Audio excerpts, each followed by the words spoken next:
Ms. Ling.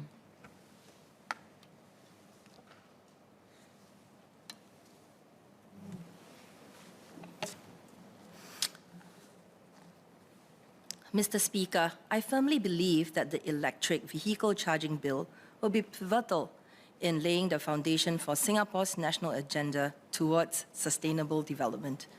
The bill is set up to make electric vehicle charging safe, reliable, and accessible in hopes to realize the rapid proliferation of EVs and a cleaner, more sustainable Singapore.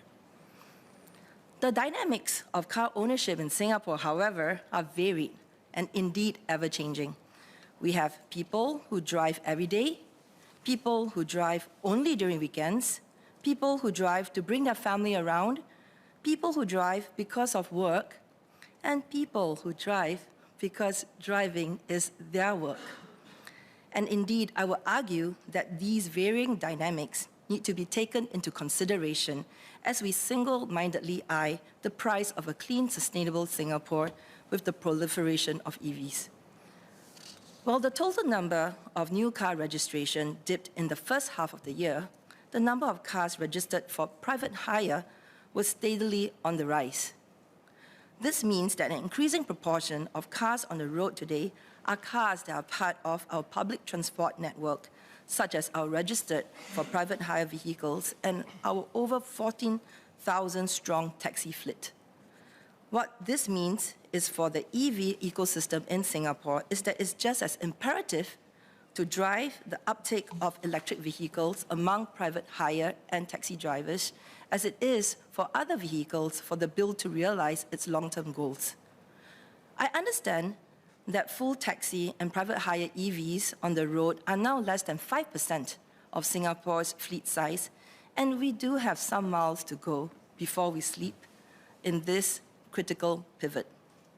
We do have some good tailwinds, however, on the matter though, and through conversations with our leaders and members at the National Taxi Association and the National Private Hire Vehicles Association, I can feel a good buzzing energy about the move towards EV. However, there are some concerns on the ground. For those among us who drive cars, we are familiar with the anxieties associated with a near-empty tank and an unknown distance to the next petrol station.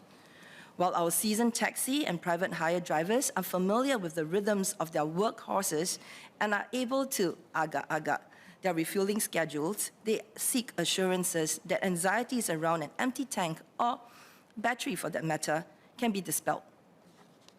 The ubiquity of charging stations is not enough. Their prominence, locatability, and predictability of availability are of utmost importance. Simply put, taxi and private hire drivers must be able to easily find and get to charging stations and not be caught by their unavailability, for instance, by a long queue of drivers waiting for the charging point to be freed up, even if the driver had come up with the best of journey planning. Mr. Speaker, these concerns are compounded by two other factors. One, the sheer distance that taxi and private hire drivers travel in a day, and two, the concentration of jobs along major travel nodes. On distance, given that some taxi and private hire drivers easily travel over 300 kilometers a day, multiple times the distance traveled by the average driver, charging becomes a much more pressing need for our P2P drivers. Indeed, our drivers may even be charging multiple times a day throughout the day, especially if the vehicle is fully utilized round the clock, shared by the main hirer and his relief drivers. On concentration, taxi and private hire jobs during peak hours are predictably focused on few major traveling nodes in Singapore. This means that charging station availability is challenged, hindering the usage and experience of an electric vehicle from being a true seamless one. The call, therefore, to ensure the prominence, locatability, and predictability of availability of charging stations is a crucial one, and the placement and rollout of charging points must be one that takes into account travel patterns of Singaporeans. Further, it is critical that as a country we start off on the right note on setting the norms of the sharing culture of charging points.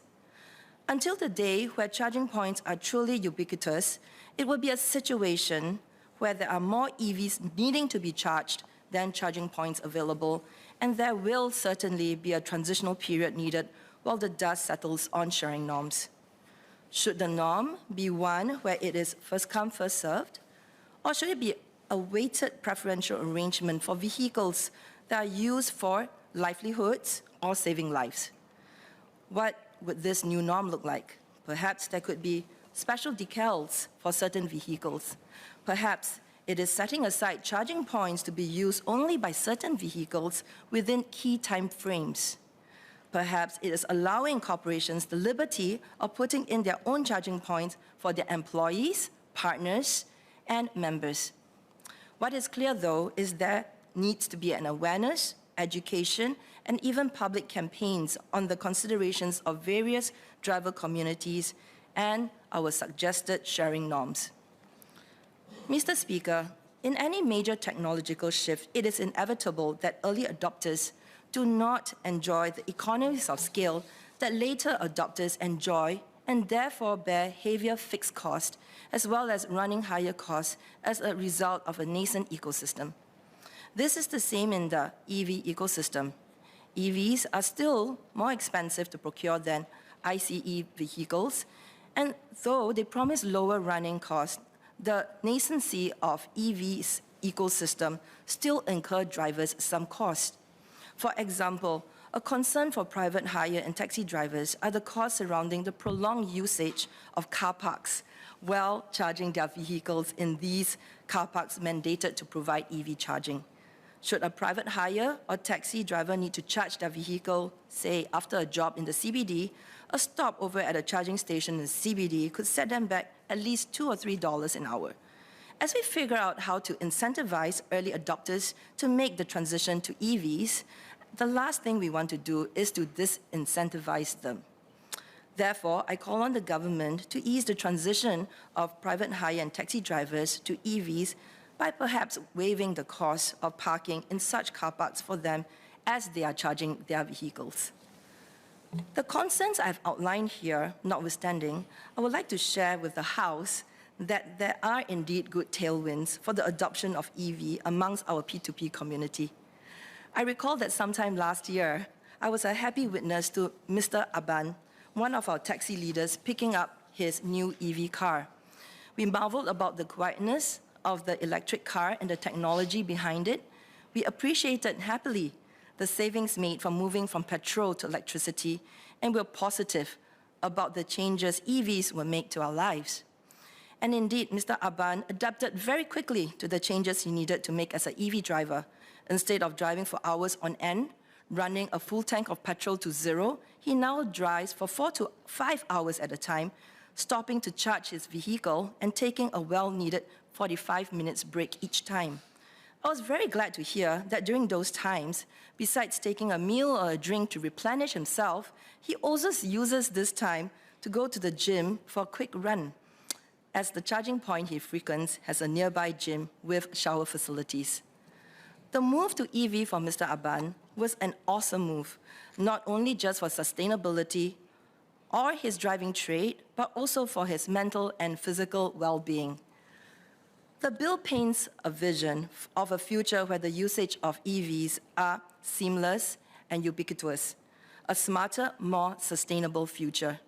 Our P2B driving community and I stand behind this move. However, as a society in transition, we highlight the importance of an inclusive and considered rollout and implementation that takes into account a diversity of needs because of the varying types of drivers out there. While the dust settles on the plan, the unions and our associations will continue to work the ground and engage with our major stakeholders to give our inputs to the implementation plan. These concerns notwithstanding, I support the bill. Thank you.